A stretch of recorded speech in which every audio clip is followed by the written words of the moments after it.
ইতিমধ্যে স্যামসাং কিন্তু মাত্র ৳৯,৫০০ য় মার্কেটে লঞ্চ করে দিয়েছে তাদের আরও একটা নতুন ফোনকে। এই ফোনটার নাম হচ্ছে স্যামসাং গ্যালাক্সি F06 5G। এই ফোনটাতে কোম্পানি আমাদেরকে প্রাইস অনুযায়ী দারুণ কিছু জিনিস প্রোভাইড করেছে। যেমন এই ফোনটা দেখতে খুব সুন্দর। এই ফোনের ক্যামেরা দিয়ে আপনি খুব সুন্দর ফটো তুলতে পারবেন। এই ফোনটাতে কোম্পানি আমাদেরকে ৪ বছরের ওএস আপডেট প্রোভাইড করবে। এছাড়া আরও অনেক কিছু রয়েছে এই ফোনটাতে। কি সেই জিনিসগুলো? সেটা জানতে হলে এই ভিডিওটাকে একদম সম্পূর্ণ দেখতে হবে। তাহলে চলুন শুরু করা যাক আজকের ভিডিও। তো ১ম এই বলি এই ফোনটা দেখতে আমার কাছে খুব সুন্দর লেগেছে। এই ফোনটার ওয়েট কিন্তু ১৯০ গ্রাম। অর্থাৎ এই ফোনটা কিন্তু বেশ হালকা টাইপের একটা ফোন। এই ফোনটার ব্যাক সাইডে কোম্পানি আমাদেরকে গ্লাস ব্যাক প্রোভাইড করেছে। এছাড়া এই ফোনটাতে রয়েছে 6.7 ইঞ্চির একটা 90 হার্টজের রিফ্রেশ রেট যুক্ত আইপিএস এলসিডি ডিসপ্লে। অর্থাৎ এর থেকে আমি আপনাকে এটা বলতে পারি যে এই ফোনটাতে কোম্পানি আমাদেরকে প্রাইস অনুযায়ী ঠিকঠাক একটা ডিসপ্লে প্রোভাইড করেছে। এই ফোনটাতে রয়েছে MediaTekের Dimensity 6300 চিপসেট।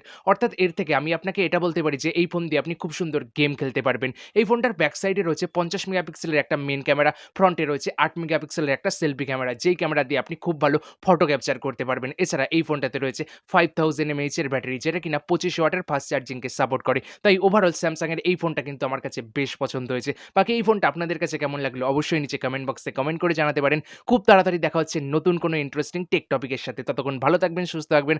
আর হ্যাঁ, আমাদের চ্যানেলটাকে অবশ্যই সাবস্ক্রাইব করে রাখবেন এরকম ধরনের ভিডিওগুলো সবার আগে দেখার জন্য।